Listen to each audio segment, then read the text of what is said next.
Hello, my name is Afolabi Ashiru. I am the writer of the children's book, My People's Past.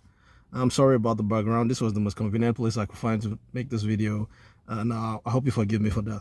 Um, Now, the book, My People's Past.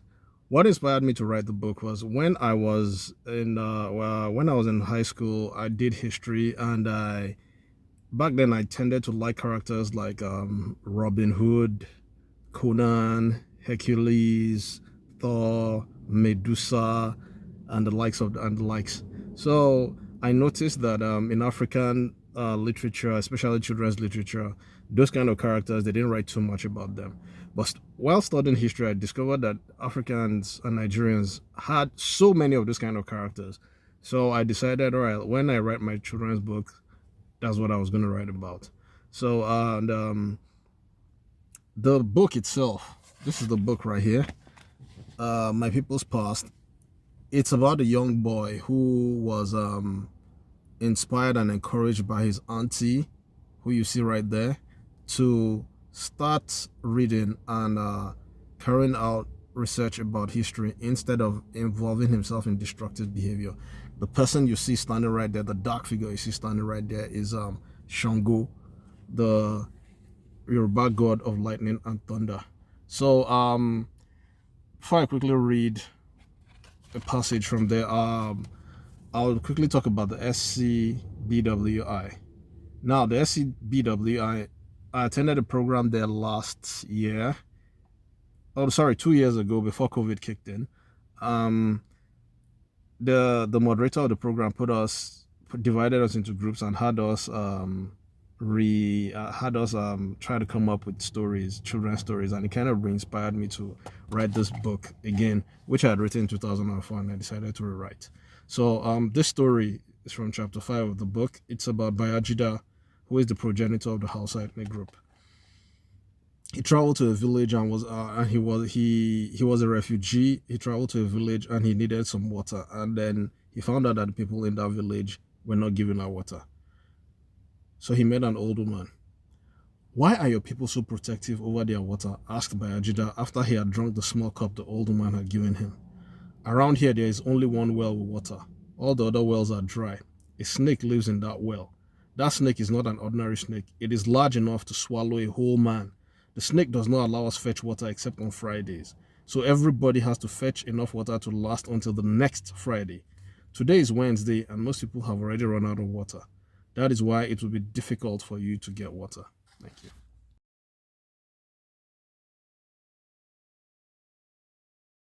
Hey, hi, ho there. It's IRENE Latham. I am here to share with you my newest book. It's a middle grade novel, dystopian verse novel called D39 A Robo Dog's Journey. And because I have a hard time talking about this book, I made a book trailer. And one thing that you learn right away when you become an author is you have to learn how to do a lot of creating of other auxiliary material for your book. And sometimes that's bookmarks or discussion guides or whatever, or a book trailer. And so I made this one myself, and it was completely free using free sources online. So I want to share that with you now, and then I will tell you a little bit more about my journey. In a world where real dogs have been outlawed and the government has seized property, closed schools, shut down the internet, a girl named Clint finds a robo dog, a souped up D39 model that looks and behaves almost like a real dog. What she doesn't know is that D39 is carrying a dangerous secret. Join the journey. Read the book. Writing this book was a journey for me as well. Basically, it started by reading a blog post in which poets were discussing dystopian literature and could it be done, a verse novel that was dystopian. It's never been done before. And I wanted to figure out if it could be done. I instantly thought yes, and I wanted to try it. So I did. I just started playing around. I found some characters that I liked. I found some basic plot lines that I liked, and I started out as my boy-dog war story. And it morphed into what you just saw, which is my girl, Robo Dog, Death Stretch story. Death Stretch is a word I made up for war. The book contains a lot of made-up words. So I worked on this book for a number of years, really just playing around until I finally found the themes that I was really looking for. And one of the big themes was about what it means to be a hero. But it took a long time on my journey to get to that. So I say all this to remind you, writers who are out there, that projects take a long time to develop sometimes, and it just takes a lot of digging. Keep digging deeper and your story will emerge, and it'll be exactly what it needed to be, but that takes a lot of openness. And I learned about how to be open to editing and to the process and letting things rest through SCBWI. I couldn't be here without the wonderful people and conferences and resources available through SCBWI. So I'm so very grateful, and I really hope you enjoy meeting D39. It was just a thrill, a joy, and turned out to be just a super meaningful experience for me. So thank you and happy reading.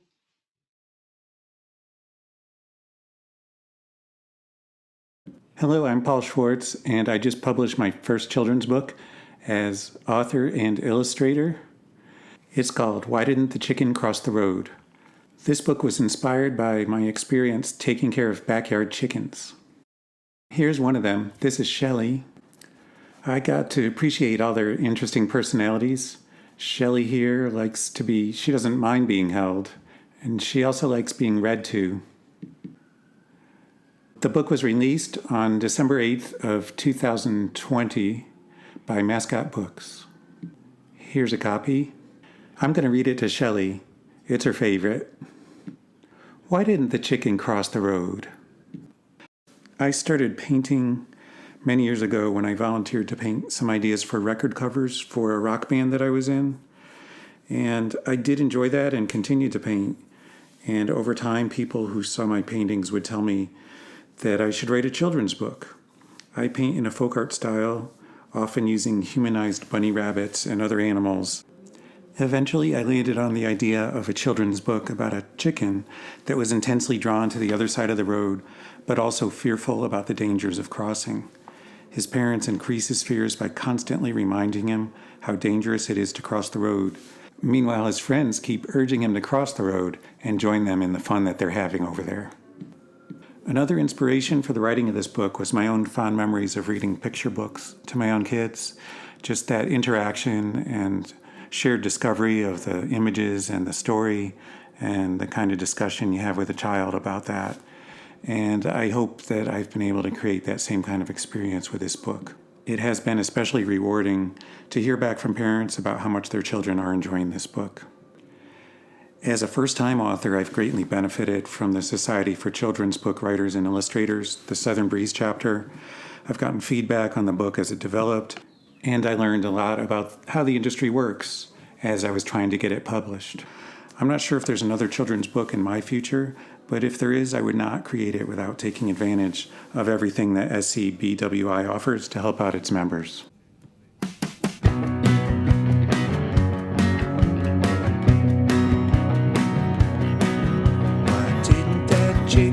Chicken cross the road. Every time he got to the double yellow line, he froze. Mama said no, Daddy said no, but his big chicken heart said go.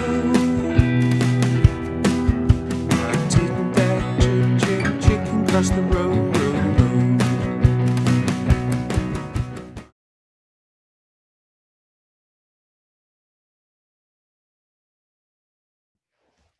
Hello, I'm Dr. Raegan Tuff, also known as Dr. Ray, and I'm the author of I Am Sure of This Fact. I Am Sure of This Fact is a picture book for children ages 3 to 8 years old, and I absolutely love this book. It is filled with big, colorful images, rhymes, and powerfully simple statements to remind young readers of God's never-ending love for them and their identity as a part of God's royal family. This is my book, I Am Sure of This Fact, And what I'd like to do right now is just read a small snippet for you so you'll be able to get an idea of what's inside.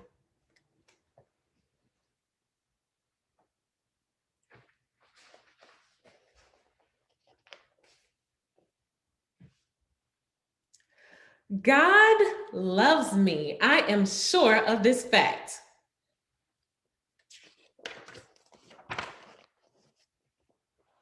The Bible says so in John 3:16 to be exact.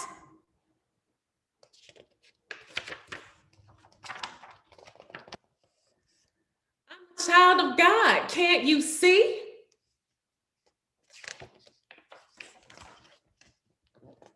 I wear a crown. I'm in God's royal family. Well, like I said, this is just a small snippet of I am sure of this fact. I hope that you and your little one get the opportunity to enjoy it and the messages that are in it. This book is available for purchase on Amazon.com. You can just search for the title or search for my name, Dr. Raegan Tuff, and it'll pop right up. You can also find out more about the book by visiting me on Instagram at I am sure of this fact. That's one word on Instagram at I am sure of this fact. Well, thank you so much for your time and for the opportunity to share my book with you.